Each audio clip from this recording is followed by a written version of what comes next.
Almasry ni mtoto mdogo atakufa kwa Mkapa. Ni maneno ya meneja habari na mawasiliano wa klabu ya Simba Sport Club ambapo ameweza kufunguka kudai kwamba tumeshacheza mechi ngumu na Waarabu, lakini hawa Almasry watoto wadogo watakufa kwa Mkapa.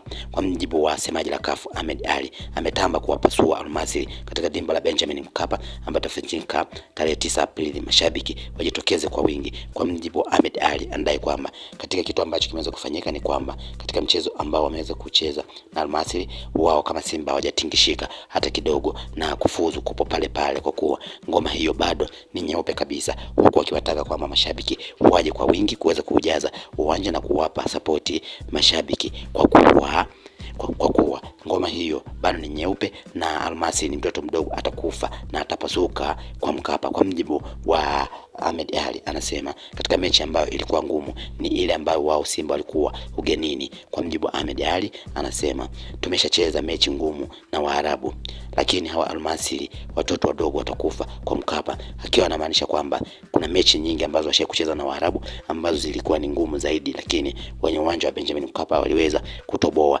akimtolea mfano Al Ahly ambao ni timu namba 1 barani Afrika, lakini akiwatolea Wydad Casablanca ambao nao waliweza kucheza nao ambao ni timu ngumu. Lakini kwa mjibu wa Ahmed Ally, anasema hao Almasry ni watoto wadogo watakufa kwa Mkapa, tena vibaya. Semaji hilo la CAF ameweza kutamba kuwapasua Almasry kwenye uwanja wa Benjamin Mkapa kwa kudai kwamba ngoma ni nyeupe kabisa, nyeupe wakiwa kufuzu upo. Matokeo yaliyotokea katika mji wa Suez hawajatutingisha hata kidogo, hivyo tutegemee kuweza kufuzu. Kitu ambacho aliweza kuwarai mashabiki ni kwamba wajitokeze kwa wingi kuwapa sapoti wachezaji ili waonyeshe kweli kwamba wapo nyumbani. Aliweza kufunguka Ahmed Ally, afisa habari na mawasiliano ya klabu ya Simba.